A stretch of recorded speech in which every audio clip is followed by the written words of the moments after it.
Hello, everyone, and welcome to another installment of Feminist Frequencies. My name is Christian Contreras. My gender pronouns are she, her, hers, and I have the pleasure of serving as NWSA's Interim Executive Director.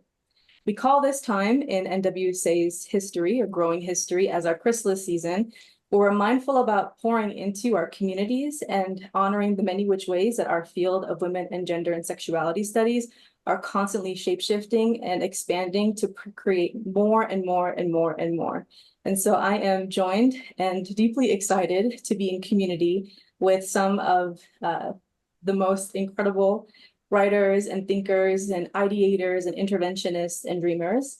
We are joined to celebrate the upcoming release of Womanism Rising, Womanist Studies on Its Own, which is set for publication this fall from the University of Illinois Press. This collection of work is edited by Dr. Layli Maparyan, and I'm joined with amazing contributors. You're going to hear me say amazing a lot of times. So if you're a betting person, I would just set aside a penny for every time you hear those words come out of my mouth. This series is edited by Dr. Anna Louise Keating, who is also generous in penning a loving foreword for Womanism Rising. This series is called Transformations, Womanist, Feminist, and Indigenous Studies. I'm going to move into some short abbreviated introductions for our contributors here. Everyone essentially has a resume that is longer than a CVS receipt, but I did my best to make sure that I was able to capture some of the incredible components of what they have offered in our field and beyond. Dr. Susannah Bartlow is a writer, educator, quiet organizer, community outreach manager, reckoning with white feminism. Her published work reckons with the legacies of white feminism and is passionate about putting research into practice and bridging the gaps between resources and people. Dr. Sara Haq is currently an independent scholar based in Lahore, Pakistan. She is working with a group of locally based students and scholars to establish an independent gender and sexuality studies library and humanities center, the first of its kind in all of Pakistan. Dr. Osizwe Harwell received her PhD in African American Studies at Temple University. She is a veteran educator, consultant, and public scholar whose work examines contemporary Black women's activism, contemporary Black fiction, and Africana gender and sexuality studies. Last but certainly not least is the series editor, or rather the collection's editor, Dr. Layli Maparyan, who is the Catherine Stone Kaufman Executive Director of the Wellesley Centers for Women and Professor of Africana Studies at Wellesley College. She is best known for her scholarship in the area of womanism and is the author of two groundbreaking texts in the field of womanist studies: The Womanist Reader, which was published in 2006, and The Womanist Idea, which was published in 2012. So as you can imagine, this group of folks are incredible, not only in their scholarship, but in the threading together of how their different collective stories and introduction to womanism has given way to this new collection. And so first, to kind of allow us to dive deep in the sea of the dolphins of womanism, I'm interested in your story of arrival. And so for Dr. Maparyan, how would you describe how this third installment of what you reference as the arc of womanist genesis came to be? Thank you for that question, Christian. Actually, I think that from the beginning, when I started publishing on womanism, I was very aware of this intergenerational arc of the work, because there had been women doing womanist scholarship before me. And the first volume, The Womanist Reader, was an attempt to show that body of work as the beginning of a new subfield within women's studies, or actually interdisciplinary studies. And after reading their work and being so inspired by it and just being captivated by the womanist idea, my takeaway was that everybody talks about womanism, but nobody defines it. And I liked that it wasn't really being defined, because when you define stuff, it pins it down. But at the same time, there was an organizing principle within it. And I wanted to speak to that, and I wanted to illuminate it more, because I felt like it was very powerful, had a lot of healing energy for the world, and it needed to be named in a way that was more elaborate. So my second book, The Womanist Idea, was essentially my own monograph, my own contribution to the discourse, by saying, here's what womanism looks like to me. Here's where I think it came from. here's what I think it's trying to do, and here's what I hope it will do. And in the process of working on that book, of course, I was coming across many other people who were utilizing womanism in their work, particularly new emerging scholars. And I had a desire to show the influence of this idea and how it was evolving and spreading in a very organic way through the work of other people. So I said, let me curate a third volume that is really like a birthing project. It's like the project of saying, look at all these new ways in which womanism is being utilized or deployed or developed. And so I had already been working with or paying attention to a lot of my colleagues who are right here in the podcast with me. They did some very important seminal work around expanding the definitions and the reach and the understandings of womanism. And so I'm glad that we can all be here today. Honestly, the arc was about showing the foremothers and then bringing it forward to, the younger generations of womanist scholars. Thank you, Layli. I'm listening to you, and then I have my scribble scrabble hieroglyphics worth of notes to my right. And some of the terms that you're naming and the journey that you're describing, I'm like, I had hearts and stars, and I'm like, for me as a reader of just a short component of the collection, I felt excited, I felt curious, and I also felt this emanating joy in your introduction of talking about not necessarily trying to capture the fullness, because that would be impossible, of how womanism has iterated and shapeshifted throughout time and across so many different disciplines and genre. And I'm thinking again about the threading together of contributors like Susannah, Sara, and Osizwe. And so I asked this question to bring you all joyously into the conversation about what it was like to answer the call, to think about your own relationship to womanism and offer your own narrative and your own intimacies to what this collection can offer the field and beyond. If the spirit moves you, friend, jump right in.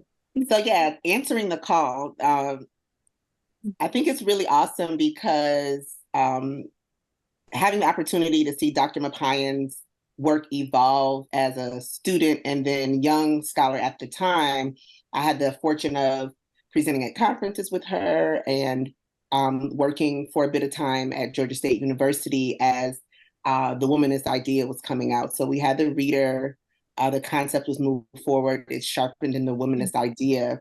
And so the coming forth, I think for me, was this opportunity in this edited volume to utilize and demonstrate its practice. And so again, I was probably fresh out of grad school when we started working on this, and maybe not fresh out, a couple years, and working on my first manuscript and thinking about what anti-sexist theories and liberatory theories look like, and just putting it in action so it's clear. So I'm very excited about this volume. I'm excited about my contribution and the ways that it demonstrates what womanist practice, what womanist scholarship looks like in concrete ways. And can I just add something? Because I kind of want to tell how I knew each of you all and how it came into the volume. And I have to say that, Osizwe, you were working on linking womanism to mental health. And at the time, mental health wasn't a big social issue like it is now. It was still a little bit, I don't want to say in the shadows because that's too strong of a word, but it wasn't linked to social justice in the same way that it is now. But I saw in your work something very prescient about linking mental health to social justice and well-being, looping well-being into our social justice and our transformational work. And womanism is all about the whole person. Womanism is all about body, mind, heart, soul, emotion, spirit, everything, including physical well-being, everything. And you had that vision very early, and that was one of the reasons that your chapter was positioned first in the book, because it was a way of opening up this whole new approach to social transformation. Absolutely, absolutely. And so I think, so she's referring to my first book, This Woman's Work, The Writing and Activism of B.B. Moore Campbell, is an intellectual biography that talks about this author activist in her own journey on as a mother and burgeoning public health activist. And she is also one of the subjects in my opening article or chapter, Who Cares About Black Women? And so as I was telling this story of her activism, I was noticing a narrative about self-care that was not in the scope of this first work, but it was kind of a next directions. And so this volume has offered me the opportunity to unpack what it looks like to think about Black women's activism from a womanist lens, the holism, the spiritual grounding, and how to draw from it insight on what it means to care for ourselves and to navigate the burnout of activism towards a path of spiritualized self-care. So that's kind of what the two works we're doing and how chapter 1 unfolds. So I'll stop there. So relevant now. Can I say as an aside, no one asked me, but I want to give my connection here, is that one of my first conferences for NWSA when I was an administrator, I was able to attend your session on B.B. Moore Campbell, your book. And so I was little in terms of age, not in terms of height, in my journey of understanding myself as a feminist. And I believe the discussant was, I think, Dr. Takia Amin, and yes. I was just sitting, again, getting carpal tunnel, taking notes so I could articulate my own relationship to mental health and naming that as a Black woman in my community. And so, again, just excited to have sat in the audience and be in this conversation with you is a gift. Absolutely. And thank you for the work. But that's just me. We'll talk offline. But the threading together is fighting behind the scenes, like everyone's story of arrival, but also the invitation to the call, as you mentioned, Layli. Synchronicity. So I will stop yip yapping and make space for Sara and Susannah. I'll go. I met Layli at a regional NWSA conference, actually. I think it was in Atlanta, and it was probably 2011-ish. I was a master's student at the time, and I was just presenting my very first conference paper. And Layli approached me afterwards and was like, yeah, we need to talk. And so similar to Dr. Harwell's story, I was a baby, not even I wouldn't use the word scholar, I was just a student. I was a baby grad student. And since then, our relationship of mentor-mentee, of friendship has developed, and we have kept in touch ever since. I think I submitted this chapter in 2015, if I remember correctly, when I was a early PhD student. So I'm so excited to finally see this come to fruition. Yeah, and I'm going to say a word about that conference. I think it was actually in DC. It might have been like George Mason University or something like that. But in any event, when I saw the conference program and I saw Sara doing something at the intersection of Sufism and feminism, or Sufism and sexuality studies, and I said, Sufism is a mystical point of view. And I was having such a hard time finding anybody else that was bringing mysticism into social change or feminism or any of that. And I was like, and so I was so excited to discover someone else. And I was worried that other people would tell her, don't keep going down this path. I wanted to make sure I was there to say, keep going down this path. And so I feel such great sense of gratitude and good luck that she did, in fact, carry that work forward, and that we have continued to be in touch, and that now the volume is graced with a chapter by her that really showcases that work.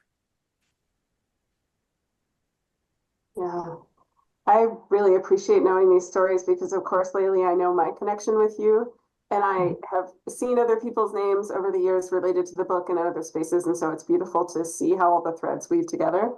I think we first met when I was also a graduate student, and I invited you to be a keynote speaker for a conference that I was organizing because I was looking for someone to speak to womanism. And I talk about this a little bit in the chapter also, but as a grad student who wanted to kind of figure out what was going on with white feminism before that conversation was in the place that it's in today, I was really digging around, and womanism was the things that I was discovering through Alice Walker and Toni K. Bambara and Audrey Rich and Audre Lorde were things that were awakening me to both the realization of how incomplete my education had been, and also to how much more work there was to do. And so just the opportunity to bring you there and connect with you at that stage when I can't remember if the Womanist Reader was out or if it was coming out, But just the opportunity to connect with you at that stage was really powerful.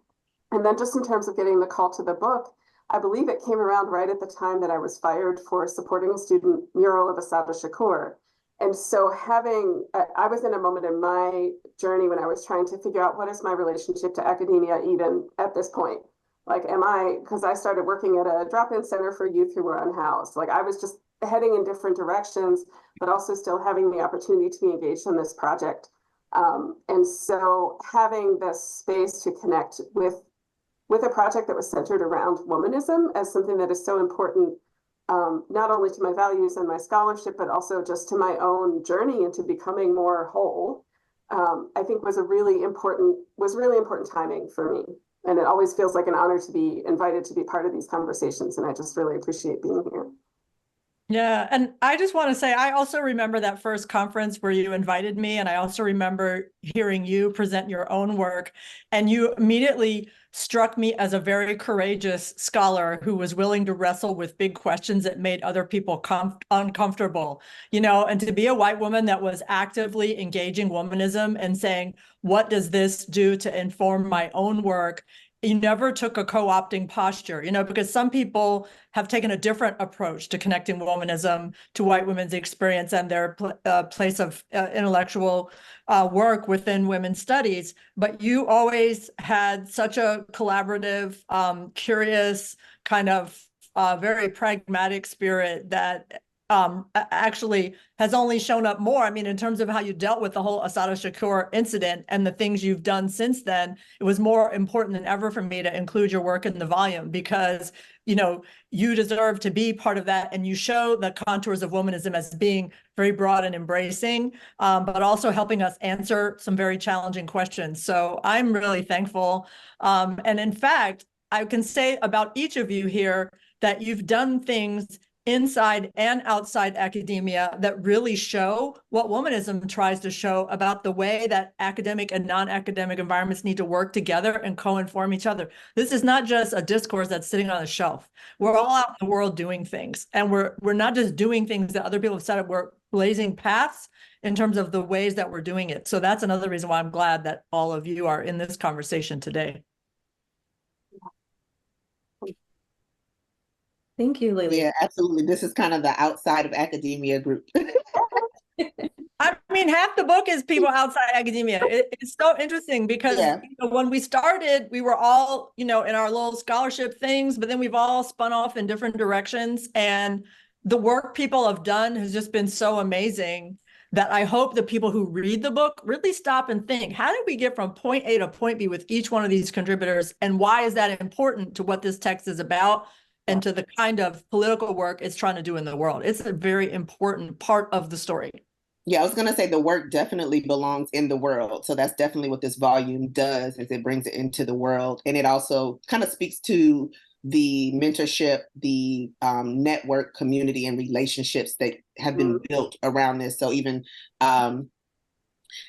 just the fact that, we've all been at NWSA and even in these other sessions, and, just how that births community. And so, Dr. Maparyan, I think that really speaks to like the community that you've created with this volume. I'm like so excited for like the release party or something when you can all be in the same room or something. I can hardly it's pretty amazing. It's pretty amazing what you have curated. Well, we've done it together because there's no one person making community. We all have to network, and we've done it, and it's going to keep going. So, And a really fun part about being a listener and later on the editor of this video recording, but the conversation in general is, my mind is just connecting different phrases that I remember and I was highlighting furiously with my color-coded system. Because earlier, Susannah, you shared that this journey to becoming more whole is how you would describe what it was like to put this piece out into the world. A continuation of your commitments to talking about the fissures and challenges of white feminism. And then Sara, as I was doing my internet sleuthing, trying to understand more about your staunch connection to protecting yourself and recovering from the harms of the academy, and then doing bold work to then bring what is possible through a women and gender and a feminist perspective two folks in Pakistan already doing the work, but creating something new, new to Pakistan, that is.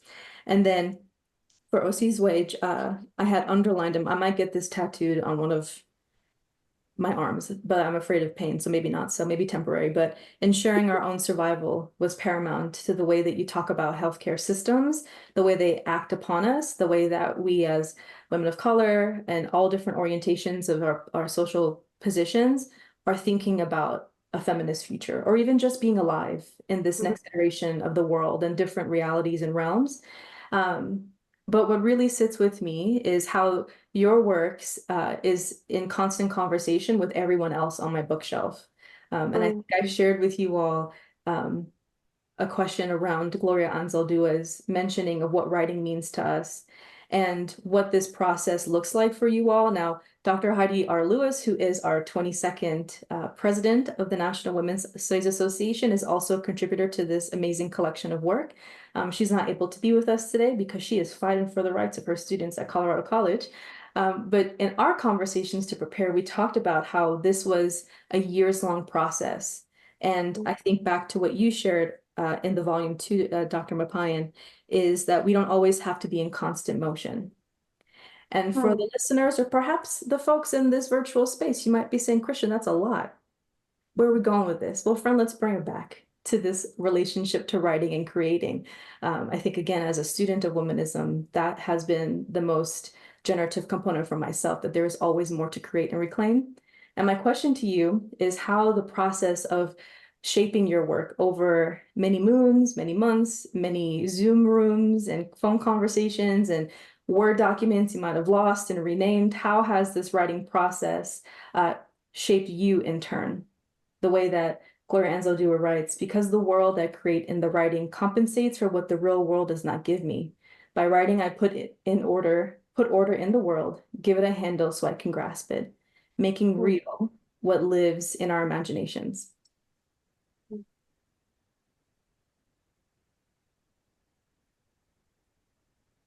That's a great question, but I want my fellow contributors to jump in first.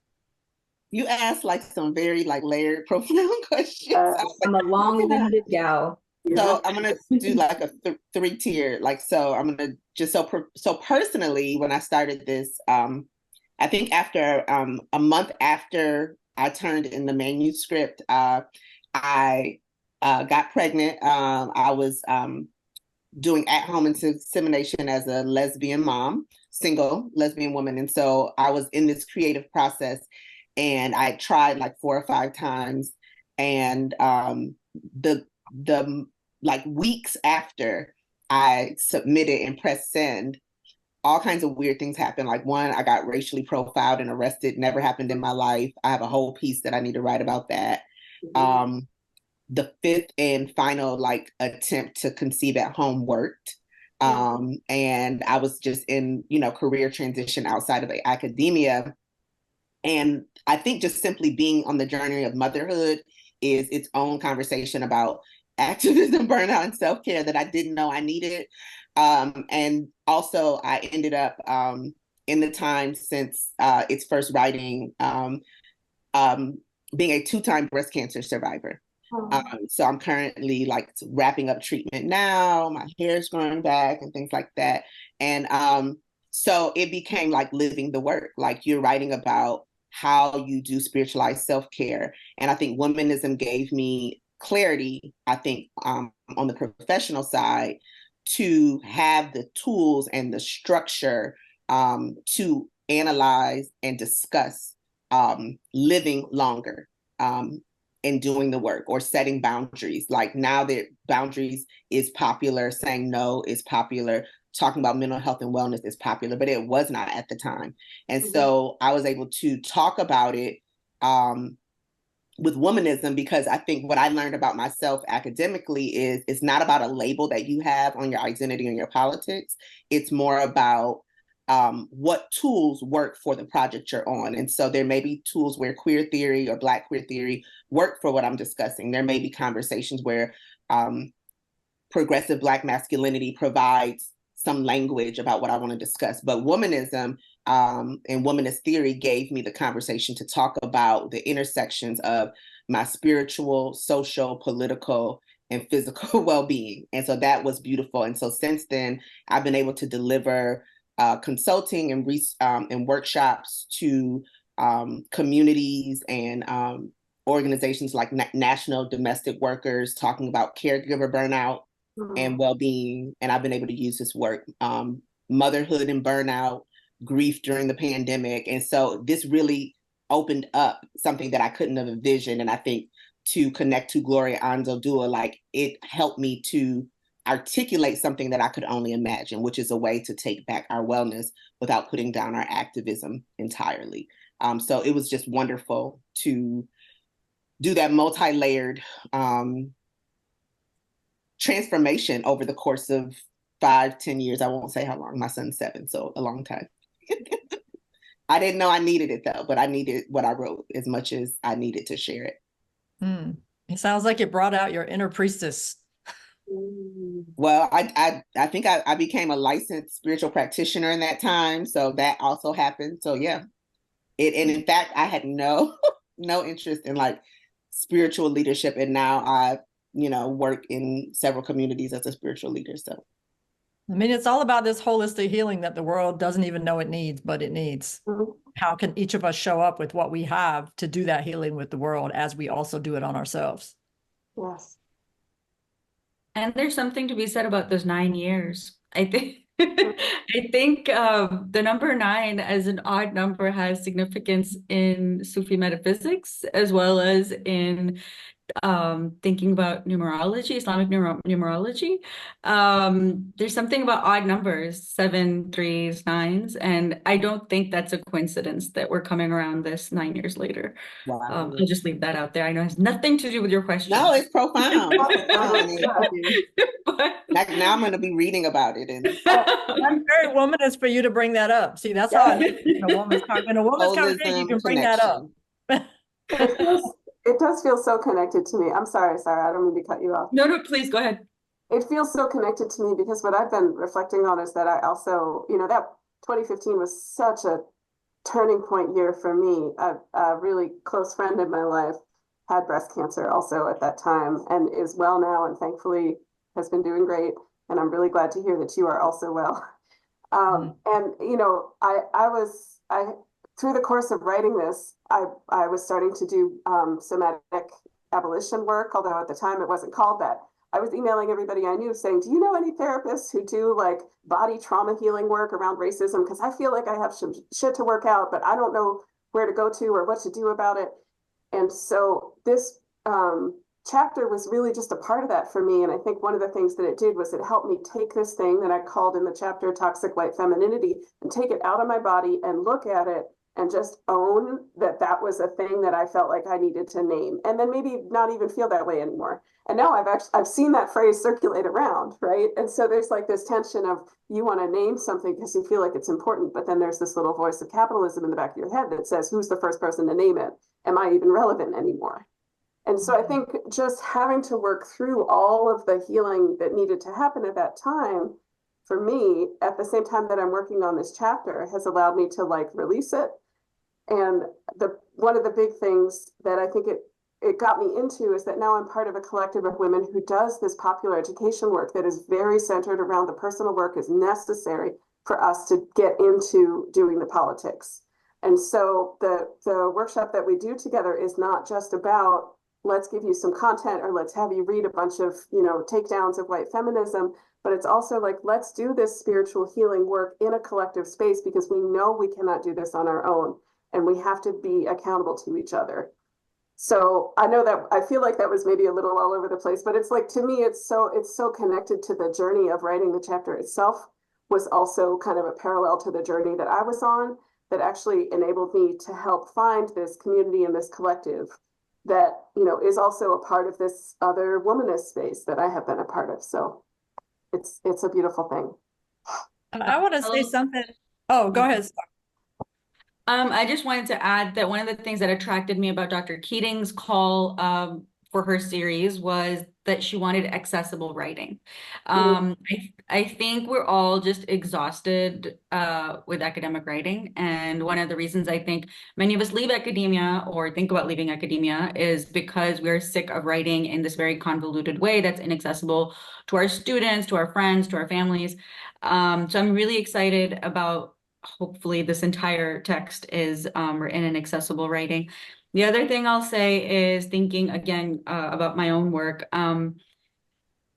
thinking past text as just that which is written. If we're talking about the body as the text, we cannot leave womanist thought in books, right? That's where Dr. Maparyan started the conversation. It has to be embodied. The body as the text cannot be just, you know, Yep.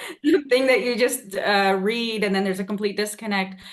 You have to embody that which you study. So to me, womanist philosophy is something that's completely and utterly useless unless and until we embody it. So to me, embodied praxis is the crux of this work.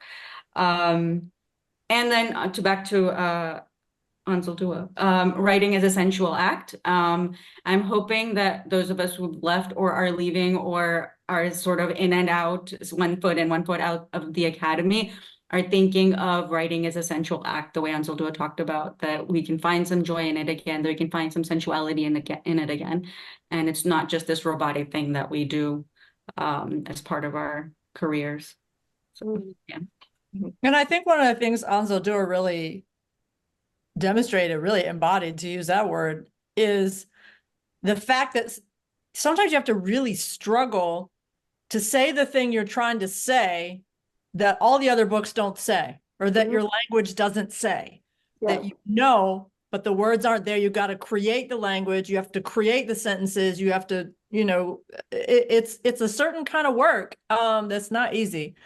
And I do really appreciate how each of you have worked on or referenced embodiment or the body in your own work, both in this chapter and in the other work that you do. And in particular, your story, Susannah, made me think about something I read back when I was reading some books by Carlos Castaneda. And one of the things that he talked about was this thing called the foreign installation, which is like the alien dark spirit thing that wants to eat you, gets in you, takes over you, but you have to kind of fight it and get it out. Yes. You talked about, you know, being able to look at toxic white femininity, see that it was in you and get it out and look at it.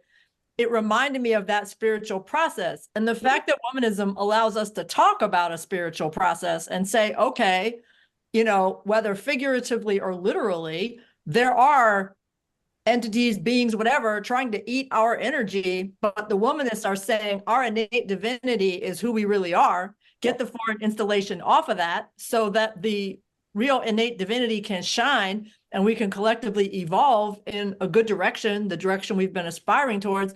That's why this analysis and this embodied work that we're doing is so important, because we're helping the whole collective to identify and remove these very foreign installations from our light so that it can shine. Yes. Yeah. And I think part of what you're naming, Sara and Susannah, if I could backtrack and jump over onto a different block of the conversation, everything that you shared does make sense. And it feels almost like a third voice. I don't know who the other two are, but a third voice reminding me that whatever we have to say matters just as it is. And having to unlearn the "in this essay I will," or to fight the urge to be the first to publish, like knowledge as property and validity. And again, in reading in the short time that I scheduled for myself to sit with your work gave me such pause because it was accessible and it was so inviting. And there are, again, a lot of hieroglyphic scribbles and hearts and just questions for myself. And I think to your point, Sara, about being embodied and sitting with it is also the ways that I learned in the 2 volumes that exist as currently, and the other ways, blogs, YouTubes, TikToks, conversations in hallways at NWSA, sitting through conferences and scribbling notes and being nervous as I am now to go up to the presenter and ask, can we be connected? What reference points can I learn from? It's really conversation and connection, which is why I think it's so beautiful and joyous to see that those emotions jump through the pages, in the honoring of how womanism as a discipline, as a feeling, as an orientation, as the I, and not a contained thing, is expansive for readers. And especially as we're looking at attacks on women and gender studies, anything that would qualify as diversity, equity, and inclusion, texts like this, invitations, programs, conversations, ideas, questions that fall under what womanism can lead us to are all the more necessary. And I think too, it's very easy to be critical. I think that's what I took away the most from my training, both as a scholar and then as an administrator in higher education. What are the critical points? What's the SWOT analysis? It's not often that we are feeling that gentle tap on the shoulder that says, take a moment, sit with the work, and what else can there be? And that is what I felt, as you can see, I'm fangirling, felt through reading and thinking about how to curate this conversation. It makes me, again, sit and take pause about what it means to widen the interstices, rather than be critical of how womanism needs to be contained as it has been lovingly shaped, crafted, named by Black women across the diaspora, to make space across that proverbial kitchen table for more stories that allow us to sit, as Sara said, in our bodies, in what the universe offers us in terms of spirituality, strength, and just hope. And so I'm curious, as contributors and of course as the editor who helped shape the collection, what that process of opening up those spaces for collaboration and thought has done in your own journey as writers and creatives, and every other term that we can use on your long CBS CVs.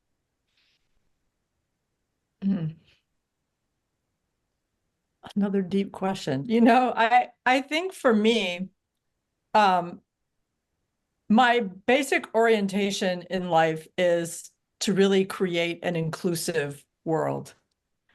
And I'm always looking for points of connection with people. But in the process of doing that, it's very important to me to make sure that our distinctiveness and our forms of diversity are not overwritten. Because, you know, there's this kind of a process that we critique, which is the, you know, kind of the colonial process. It's always eating difference and turning it into itself. But you know, or turning it around and doing violence with it. But there's another process in which we carefully preserve the many rich worldviews that exist, that show up in different forms of identity and are spoken through different forms of identity. And we preserve them at the same time as we're discovering a process in which we can be inclusive with them and perpetually enlarge the tent or the space under the umbrella or the circle or the kitchen table or whatever. And so for me, that's always been the intention, is like, how do we keep what we know is precious and even what we know is under attack, but don't make it either or in terms of inclusiveness. Make it both and, inclusive and preservation and evolution and transformation, all of the above. So that's what it's been about for me. So, Christian, can you say the question again? I think I have it, but I just need to hear it. That's a beautiful invitation for me to recall what I said to you. And if we were to just press pause and go backwards in my memory, I was asking, I believe, because I'm active in like this is the It's best. okay. I think it was the one about but widening the interstices in terms of being critical about containing and keeping that barrier that we would think. That wasn't on the list, but okay, so I'm ready. And so I think we're talking about embodiment. Layli is talking about the connections. And so I really love the idea that like being a biographer of somebody who hasn't been written about in that way with B. Moore Campbell. And so she said, one of the things she said was, I write about what I know. So she was a mom whose adult child was experiencing bipolar disorder for the first time and finding her way. And she turned it into something powerful and communal in forming the National Alliance of Mental Illnesses urban LA chapter in terms of teaching classes to families, to medical professionals, to law enforcement officers, art classes for actual consumers and people experiencing mental illness. And so she knew it and she was learning it. And so she decided to not to go within, but to release it, as Dr. Maparyan said, like not letting that alien live inside, right? That pain that you might be feeling. But I think for me, she also passed away, in my opinion, early. And I imagine that there's a level of grief that she may have experienced in my own experience, having a very close loved one who battles with untreated mental illness. Like, it's a pain that I could only imagine amplified by being a mom, you know? And so it made me curious about it. Like, and so it also inspired me to just write what I know. And so after this work, my work evolved to like Black lesbian motherhood, because that's what I was doing. Like, and I think that's what we do as Black women writers and writers of color and activists, is start with what you know, you know. I've done a series of public health rituals, public healing rituals, healing childhood wounds, working through seasonal depression, and just come for free and let's try to work through and heal and release together. Healing through movement. Let's get some dance experts, not me, you know, and talk about how you heal and release through the body, because the body will communicate. So for me, my work is what I'm living, and it's a way of healing trauma. And I think what it has evolved to now, which is so exciting, is that I think I need a part 2 to this Who Cares About Black Women, because there was kind of a wound around the way that women of color, and particularly Black women and girls, are devalued in our society and mistreated and abused. And so my narrative then was like, who cares? We're not important to anybody but ourselves. And so now I'm raising a boy, a Black son, and I think there was a bit of resentment about the ways that people don't always show up to care for women or caregivers or gender non-conforming men, right?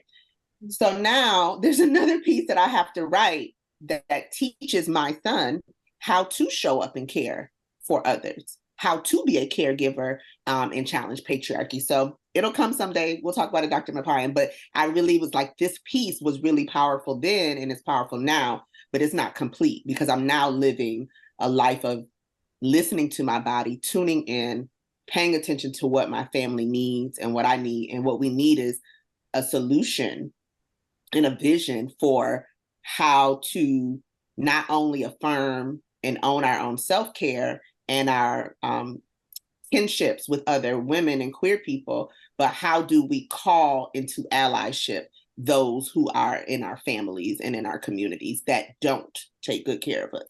So that's that. I write what I know, and I think that's worked pretty good so far. Yeah, I love what you said, because it's reminding me, you know, my own dedication that I put in Womanism Rising. It was 3 people, one of whom was my own son, who actually turns 40 this year.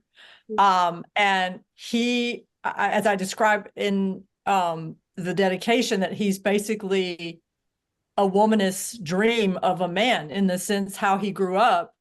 He grew up like a man that a womanist had raised, and he's showing the fruit of that relationship, right, you know, in his adult life. And so I wanted to recognize him. You know, in all my other books, I've recognized other family members, you know, and in this time it's him. So when you mentioned your son and that relationship and what that's like, it made me think about that.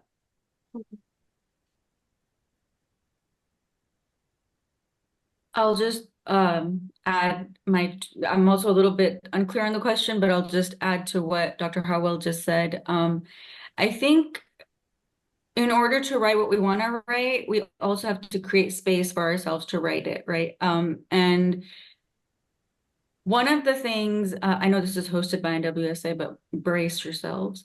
One of the things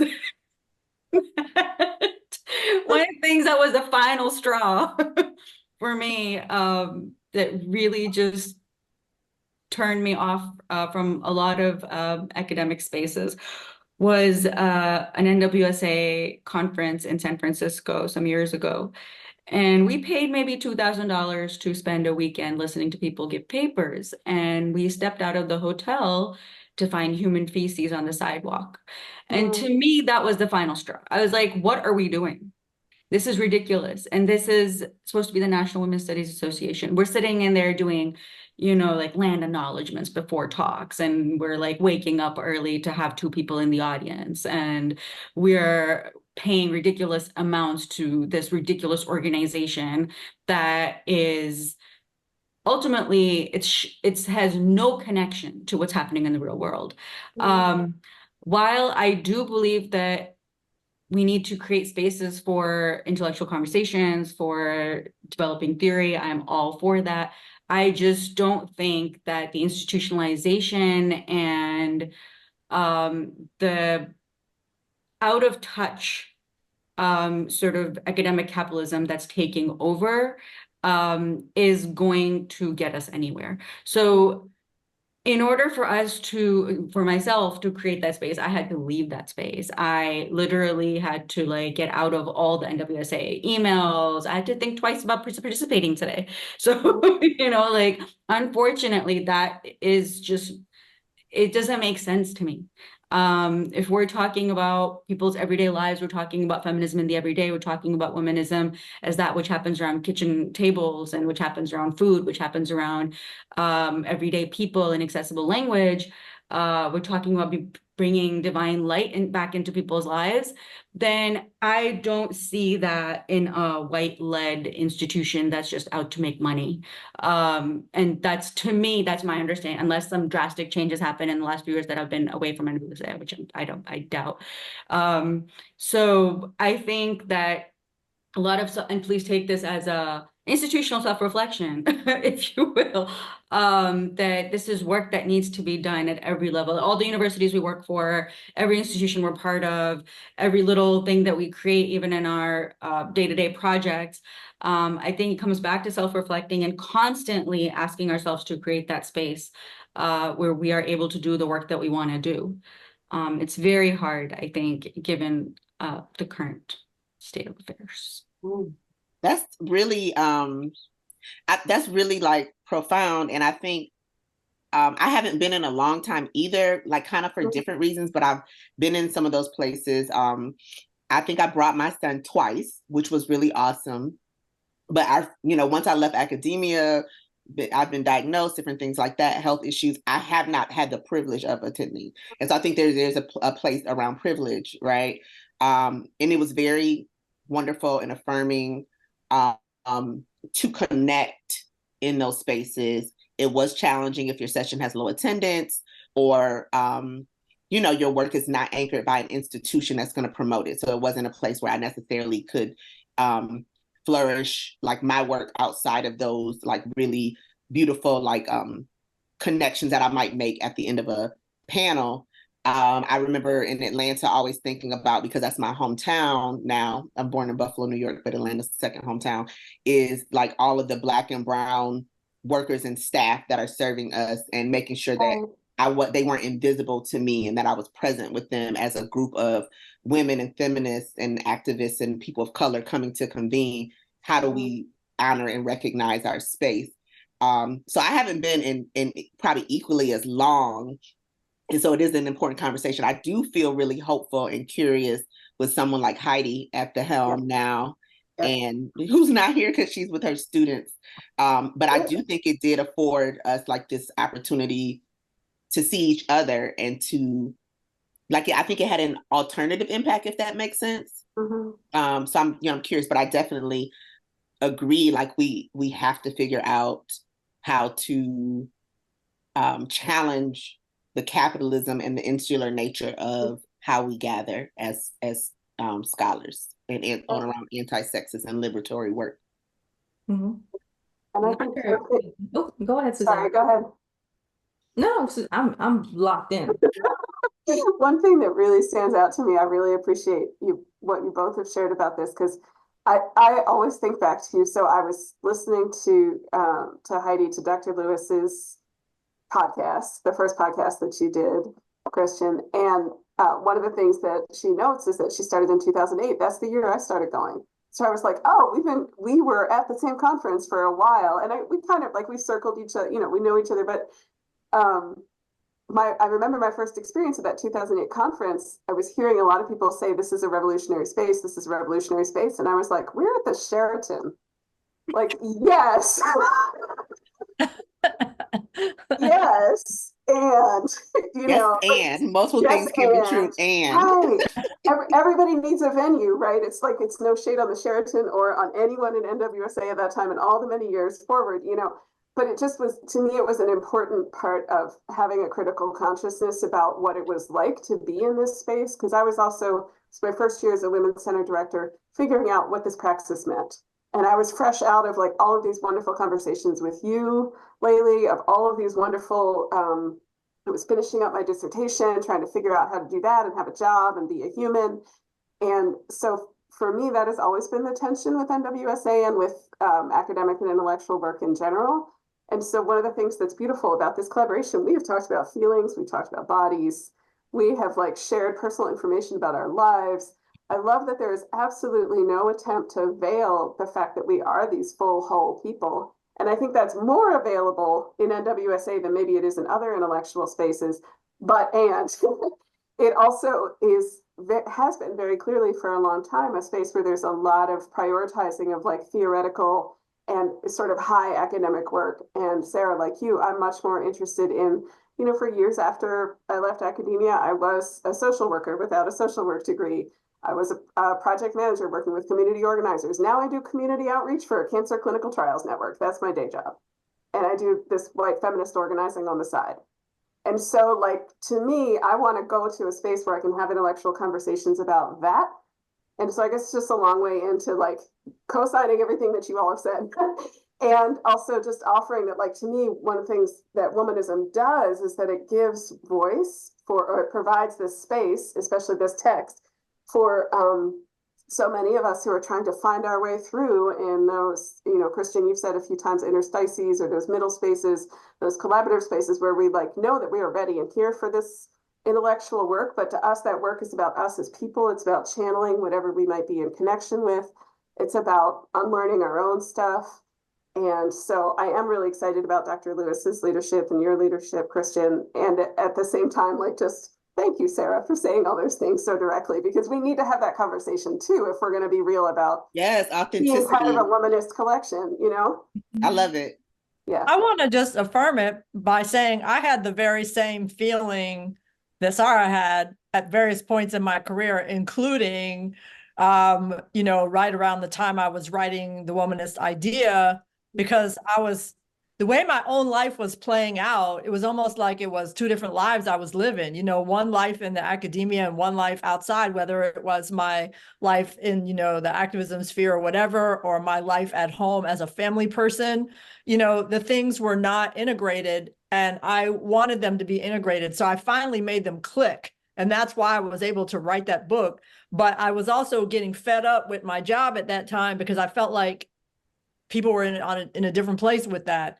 And when I reflect on it as a developmental psychologist, I'll just say that I think about the lifespan, whether it's the lifespan of a person or the lifespan of an organization, or even the lifespan of a society, that different things are necessary at different points. So for example, like the kind of content we teach in women's studies or any of the critical disciplines, there's a point in people's lives when that content is very valuable, particularly if you're raised in a society where that content is not being, broadcast, it's not in the mainstream.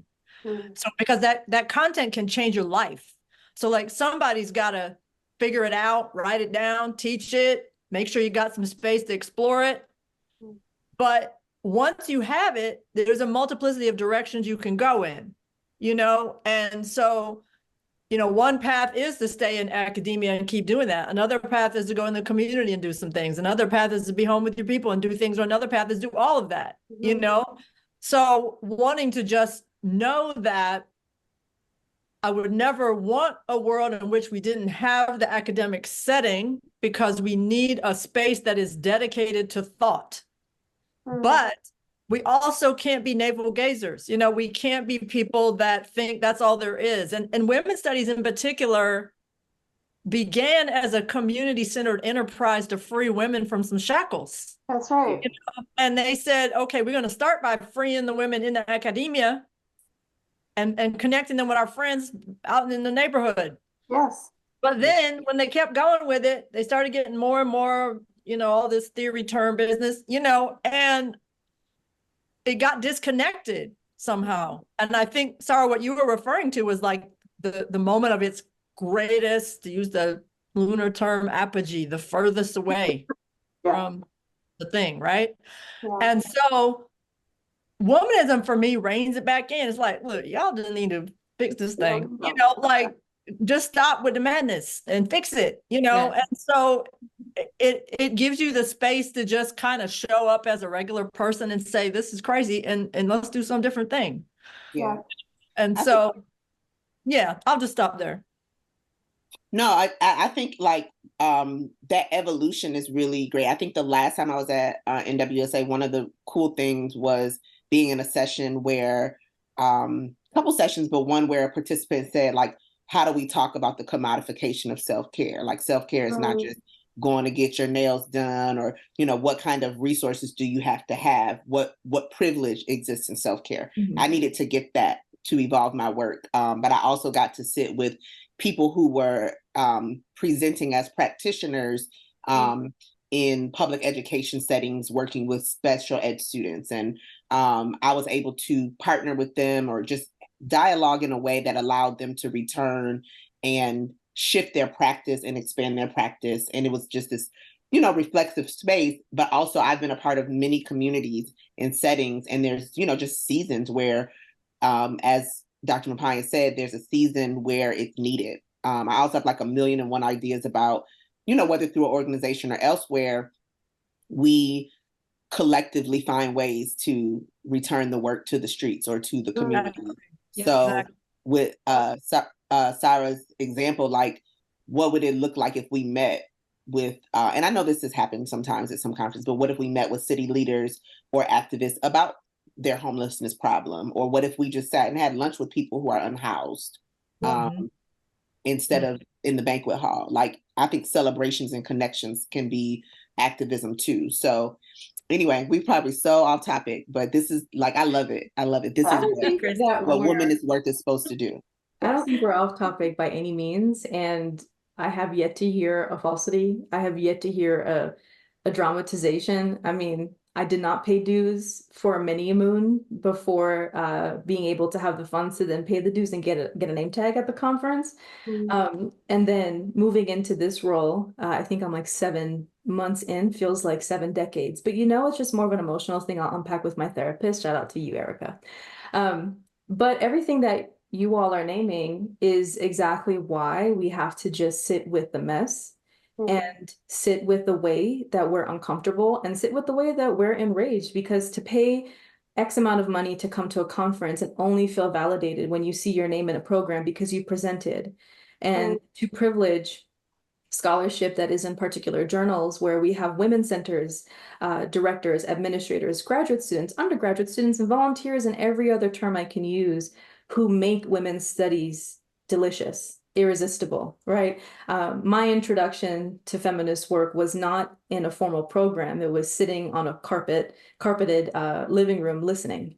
And when I am struggling and I feel like I no longer have the words and I have to force myself to sit with myself and listen to my first language, which is my body, I don't turn to a textbook, I turn to poetry. I turn to artwork. I turn to my mom's voice on the phone where she tells me I'm too stressed and to go take a walk. But that's just, you know, Shireen's way. But it's kinship and relationship. It's the side eye. It's the hug. When I think about NWSA and I think about my introduction to the books, it was because someone gifted them to me.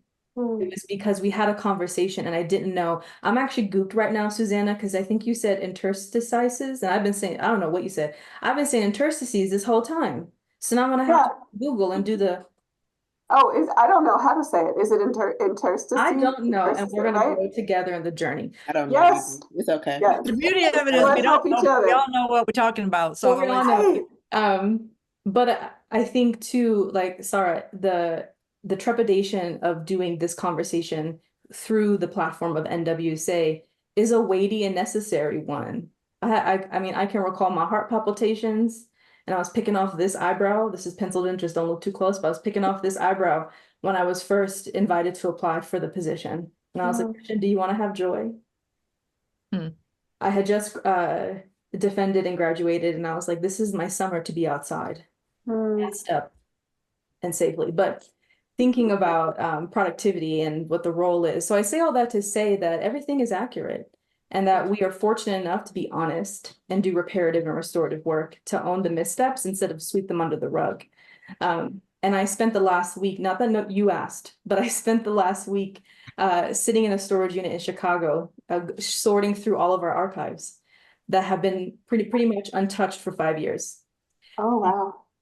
Got to see the evolution of the association, the many EEO violations, the lawsuits, but the beautiful postcards and the thank yous from McNair scholars and international students who receive funding. So I share that not to say, like, it's going to be great. We have new leadership. We do have new leadership. But to Layli's point, I think it's feeling our way through, and not just in that abstraction. I mean, sitting with the tightness in my chest and thinking about the compromises we have to make to really say that we do feminist work when fees may preclude folks from coming, or childcare isn't as accessible. Or I'm excited that through prayer and my winning personality, we were able to, for the first time, secure AV in every single room for coming Detroit, because accessibility is easy to say, you want accommodations, but to put it into practice. But to bring us on back, I think your answers speak exactly to my layered, convoluted, and verbose question, which is when we talk about critique, it's easy to just give it instead of sit with it and to make space for what we don't know or not as familiar with. For Susannah to bring in this critique of white feminism and lay claim to the word womanist for yourself and in your work, and then Sara to interweave so beautifully faith, Sufism and mysticism, but also poetry, and then to bring it back to the rest of the book that I have not read because I don't have access to it, but artwork and artistry. And I'm thinking about, again, my memories, my feelings of learning about what it means to be a womanist from elders and kin and peers and YouTube and TikTok. I watch a lot of y'all's lectures when I put on my makeup to get me right in the morning. But I think about this invitation as a compass for true restoration. And especially, we can talk about these critiques till the cows come home, and I'm ready to do it. But we have human rights as a value. So I want to make sure you have an evening with bathroom breaks and meals and rest on this gorgeous Friday. But I'm thinking about something that you've named in different conversations, because again, I'm locked in lately. I watched the lectures, that womanism is a healing methodology. And everyone who is in this space has named in different iterations about how lightness and love as a painful praxis. I believe that's Sara's work, a source of pain, but also generative space and ideation, and to preserve the body and the self as Black women, and also to give away the weight of what was unnamed for Susannah. Womanism to me is just a constant invitation, and that was so beautifully iterated in what I was able to hold on my iPad as I was highlighting and making the notes. And so I share all that to say that there's one thing that really excited me, not well, one thing, but was a description of womanism where, Layli, you shared that womanists make good midwives.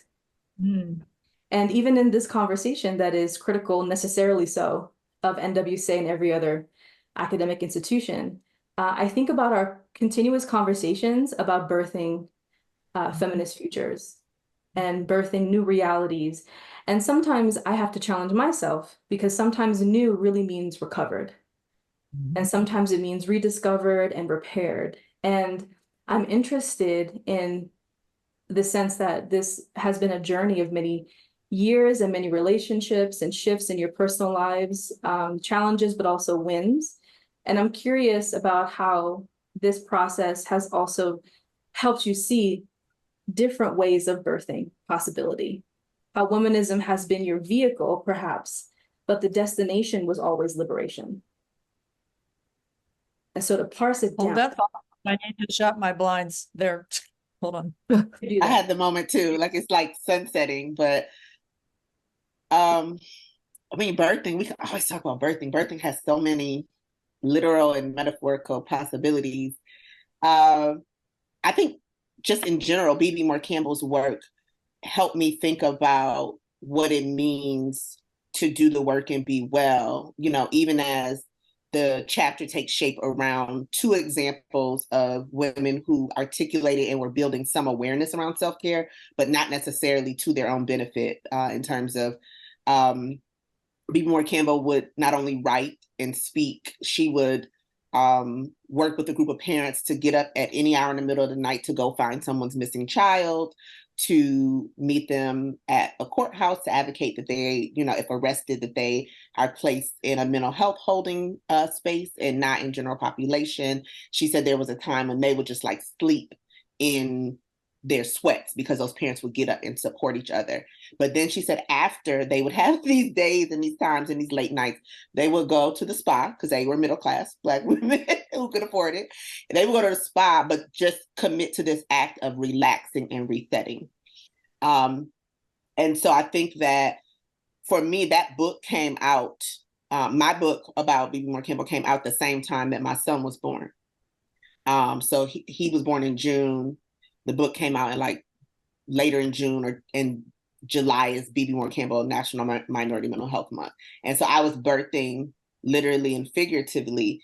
And so I think what inspires me is the synchronicity, the spiritual alignment of life that this work, not only was I writing about what I know, I was writing about what I was gonna know that I didn't know yet. And so I literally can come back to this one article, and I have other work, but this one article I could come back to 100 times, right? And so the thing that most inspires me is my son, and me, right? Because he mirrors my challenges and shortcomings and the best parts of me. He is free thinking, questioning, but also really open-hearted and unconditionally loving. And I have that part of myself, but because of like personal trauma, you don't always move in the world as openly and safely. I think our family, our small family of two, surviving 2 breast cancer diagnoses is really traumatic and inspiring, but we're here to live. Like, we're here to create joy. We're here to create life. We're here to give back to other people. And so I think that the literal birthing of the child and this trajectory of work that Dr. Maparyan said, hey, you got to write a little bit more about this, where you started. There's another part. I didn't know. She told me it was another part.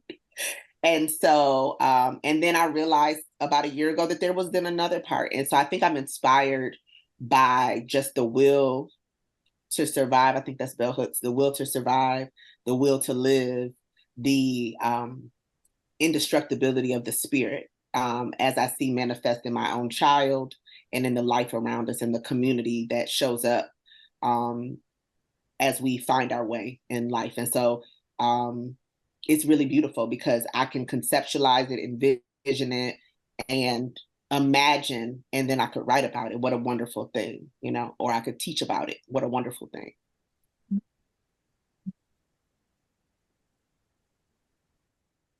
I think we all play the role of midwives in the classroom or with our students. I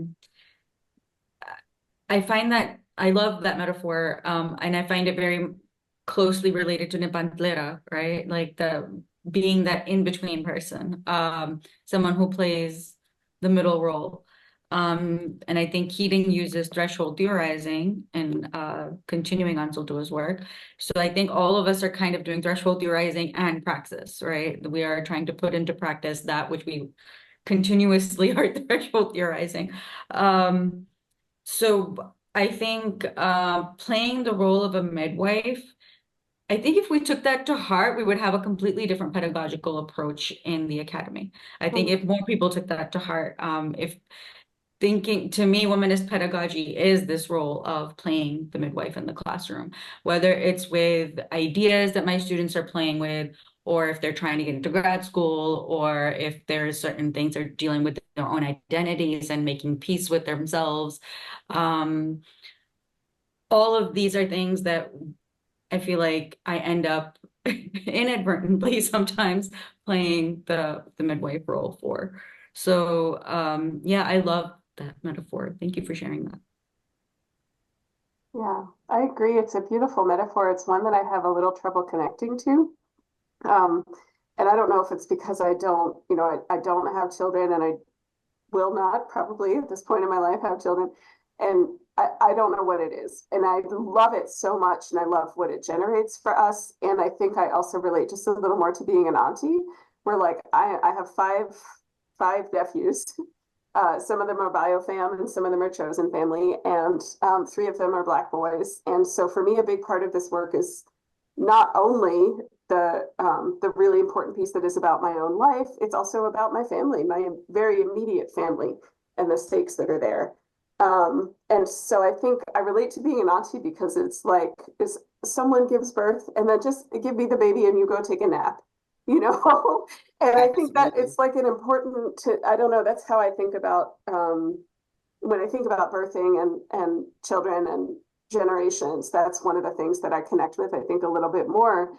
And I think that's one of the things I love about doing the popular education spaces that I'm in now, where I am, for the most part, even if it's almost always intergenerational folks who are in these workshops or who are like seeking out the connections, but just being able to connect intergenerationally and all kind of share the stewardship or the birthing of whatever the process is that we're in over these 5 weeks, where because every time we facilitate something, we learn from other folks, right? Like if we're holding that space, we are giving birth we are supporting people to give birth not only to their own growth and learning, but also to our own every time we engage that relationship. And so those are just some of the ways that I think about what we're doing with that metaphor, and like also how being an auntie for me relates to that metaphor, is that it is a kinship, village, connection, birthing process. And we created such an isolated way of thinking about giving birth or having children, at least in the US at this moment in time. And so I think to think about midwifery and auntyhood and, whoever it is who's making food while these things are going on, I think is a much more just is a metaphor that I do really relate to when it comes to doing this work. Yeah, Susannah, I think like I love it. Like I think that I was an auntie like 10 years before I was a mom. Yeah. My niece is like my oldest niece is like still my best friend in my mind.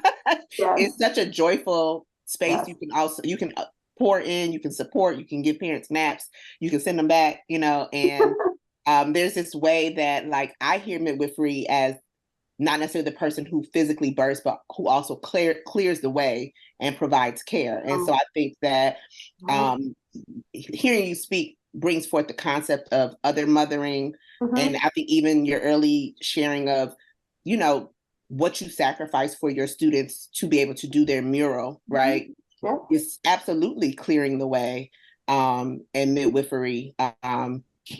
If you look at it that way, because you stand in the gaps for another, and it decenters the self and the ego, not to our own detriment or to our own expense, self-care, but to make sure that something new can come forth. And I agree with Sara, like as teachers, we do it.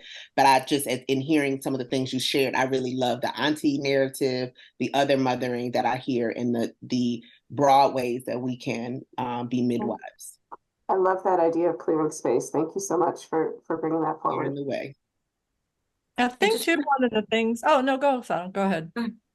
I just wanted to add to Dr. Bartlow that the idea of mothering extricated from a biological context. This is something that I loved that Dr. Maparyan wrote about, I think maybe in the last book. I read it somewhere, Dr. Maparyan wrote about it. So, and I have fallen in love with that idea, and I kind of ran with it for this chapter as well. How do we think about mothering beyond gender? How do we think about mothering beyond the biological? And so I think that's really critical when we, in our approaches to pedagogy and our approaches to our relationship, our everyday relationships, to our friendships, and all forms of relationships beyond just a mother-child biological relationship. So. No, absolutely. And I'm glad you brought that up, Sara, because it is important, at least I think within the womanist frame, to think about mothering as a social transformation activity or methodology, and to think about midwifery in a similar vein. These are social transformation methodologies, not just social, they're transformative of whatever, physical, emotional, mental, spiritual. But what you are doing is you are bringing something new into being, and you are nurturing something into a supported existence. And you're doing that with love, and you're doing that with an understanding of the journey that the thing has to go through, you know? And so being that support to that is kind of what it's about. But with womanism, we're also doing it collectively. It's like having a self-conscious collective that we know we're all doing it. And even though we're all in our different, you know, sectors of life and our different days doing it, there's something collective about what we're doing. We're trying to help the world birth another world, and we're trying to help people birth their innate divinity. Not that they have to birth it because it's eternal, but it's very occluded. It's very clouded by a lot of dirt in the world. It's too much foreign installation, too much, you know, we are peeling it back so that the person can emerge as their highest and best self, but then also so that communities can do that, and societies can do that, and ecosystems can do that. We're all about that process everywhere, and we're doing it as a group. Yes, I so appreciate you saying that. Sorry, Sarah, I'll be quick.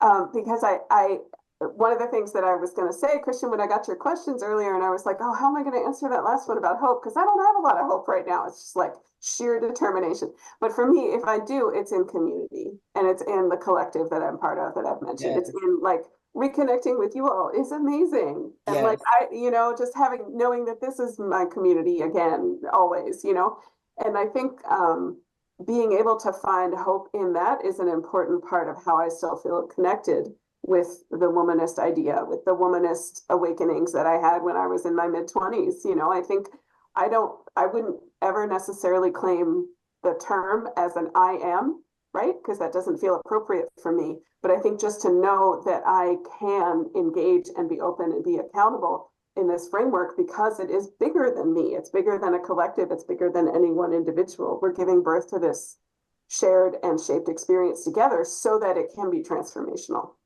So yeah, thank you for that. And I've emphasized time and again that anybody who figures it out can show up for this process. You know, I mean, we need more people getting what it is we're trying to do for our societies, for our earth, for ourselves, for our friends, family, loved ones, and neighbors and strangers, and even our enemies, you know, whatever. We, it is a way. Like I said, this is not a theory. This is a way. You know, it's a way, it's a walk, it's praxis. It is not a theory. So, you know, that's an important aspect. And, you know, getting to the question of hope, you know, I can certainly understand holding in tension both hope and hopelessness, because I kind of feel like that at times as well. But I think the thing that keeps me anchored is my sense of this eternal innate divinity, that's our true self, and that's indestructible, and that exists whether the earth exists or not, whether our bodies exist or not. That part of us is indestructible. So I maintain hope in that, with a great deal of curiosity about what's going on in the world, and a great deal of experimentation with how we can try to make it go well. Yeah, I think. Oh, go ahead. You first. I was just going to add to the birth of a new world. I was thinking of our own rebirths as well, right? We're constant rebirthing ourselves as well, as we grow, as we change, as we learn. I think I'm an amateur interested in astrology. And the last time I got the death card, I freaked out. And my friend said, no, that just means rebirth. Yeah. So, so apparently you need the death card in order to have rebirth. So to me, hope and hopelessness goes hand in hand. Death and life goes hand in hand, get death and rebirth. So I just wanted to I like that. I think we all, find hope in like the unseen, it seems like to me, or the broader understandings of the universe and the body. And so I think for me, hope is on like this unseen. Like I can't conceive of it. I cannot conceive of the solution, but I do know it exists. I think my core belief is that the solution already exists, and it may manifest and express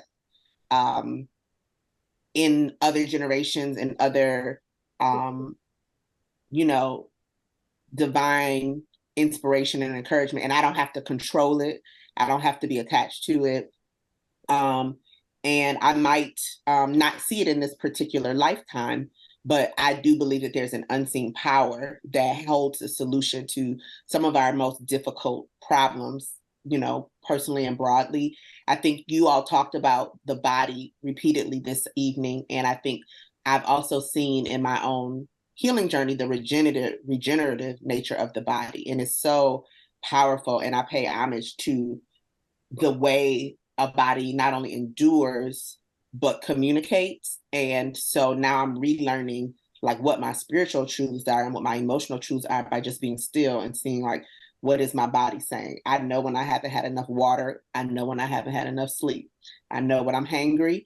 I'm impressed by still being able to be strong and walk and, you know, do impressive things despite the very intense surgeries I've been through, right? I really love this body and what she's been doing in my life. But I do think that we also have to practice the patience of hope. Yeah. And in that transformation does not manifest swiftly all the time. And so it could be centuries before a particular, you know, problem like violence resolves itself.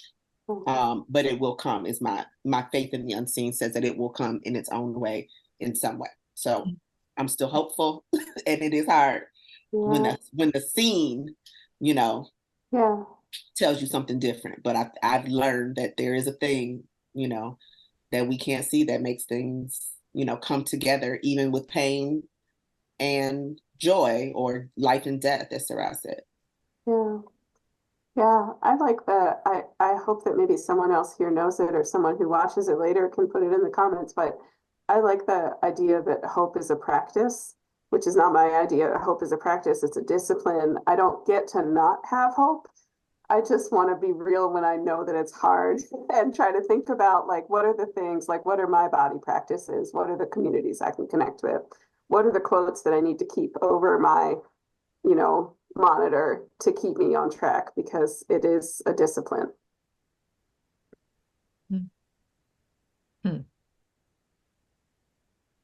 I feel like the question that I posed is always a trick question around inviting our folks who are in conversation to provide neat and really polished answers that hope looks like this, or this particular book or this particular practice will solve everything.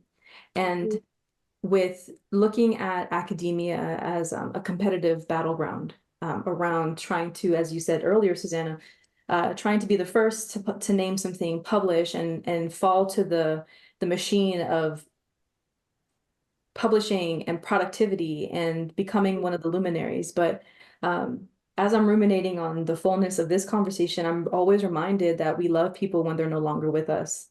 That we tend to uplift the folks on the shirts. You know, it'll say everyone's names on the black t-shirt, the white font. I have like 5 of them. I made one for my defense. My mom's on mine, but you know, she's alive. Mom, love you.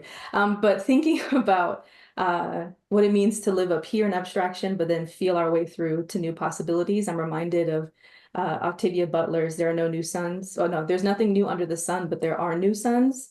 And as perhaps cheesy as it is, that's how I felt reading the collection that I was so fortunate enough to read. The question of how can, you know, this innate goodness or innate divinity as our compass give us hope, help us find new ways of doing or reclaim ways of being, is a trick question, because well, maybe not a trick question. Let me backtrack for a moment. I think I would, in the past, have picked up this book happily, given my credit card when it was published, and feverishly looked for answers. Looked for a 10-step process on what to do, or find the beautiful quote that I would be able to recite from memory so I could feel like a scholar. And there is no invitation to do such thing. And it is to sit in what the universe can offer us, universe, different realms, but also our spiritual practice of just being gracious in our bodies, whatever body that we're able to have. And that hope is a practice, but also a collaboration. And I think about our restorative work that we're doing in light of all the challenges that we've named lightly here with the association, but the need for us to put the principle before the task, which allows us to nurture and see bloom relationships, so that when we witness what we are currently across the globe, when we're thinking about multiple genocides, insights of occupation and apartheid, what it means to be here in the US and witness and experience and navigate and perhaps give new names to systems that we have been fighting. I think it gives me the most hope to sit and talk, to be able to share this language and not feel a desire to have it all figured out.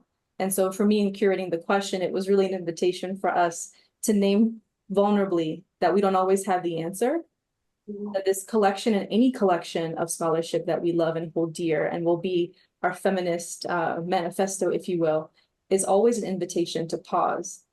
And as I closed, I thought about Alexis Pauline Gumbs' The Shape of My Impact, which my dear friend, Dr. Montanique McEachern, who is on our board, she's returned after many a moon as the Lesbian Caucus chair. She sent it to me when I was bawling. We were in the same university. And she reminded me, and I'll read you the line, because I think each of you have touched on this, but also have invited us to think about what the universe means, which is the university does not know how to love me. The university, in fact, does not love me, but the universe does. And as I sit through your responses to this question and marinate in it excitedly, all I can think about is how the universe looks like this.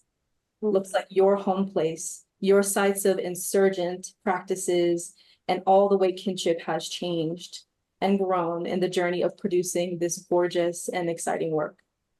I'm so grateful, as you can see. Started out real nervous, but I was like, let's go for another 2 hours. Let's talk about more. But I'm just so deeply moved to be able to grow through this short introduction, and how Womanism Rising might be the third offering. But I'm so excited for years to come and see what other iterations and all the different ways that womanism lives and multitudes might help us shift what it looks like to build new worlds. All I can say is thank you. Thank you. Thank you too. Your layered questioning, it was also gorgeous and just joyful and inspiring on its own. So it's fun. This has been fun. Oh, see, we're not us being best friends. And thank you for ending on love and the universe, because love and the universe are really the inspirations behind womanism. That's really the heart and the kernel of womanism. So thank you for leading us to that conclusion of today's conversation. I am receiving and so appreciative for the folks listening, me and you, audience. Womanism Rising, Womanist Studies on its Own is set for publication this fall, 2024. Who knows, you might pick up a copy or two, one for the department, one for you. Maybe you want to gift one to a student or a loved one at the Detroit Annual Conference. If you don't come, I'll still support you. But this collection of work is offered through the University of Illinois Press. And we, again, at NWSA, are so grateful, excited, and humbled to have these conversations through Feminist Frequencies, and to also interrupt the idea that the way we learn, grow, and connect can only happen through publication, through the written word. And so I'll end here, that we won't move into in this podcast, we will, and invite you to think about how love can be a praxis towards healing and joy. And remember that the universe can offer us so much more than the institutions that we work through, live through, fight against can offer. So thank you so much, everyone. Subscribe, tune in. I'm grateful, and so should you. Thank you. Thank you.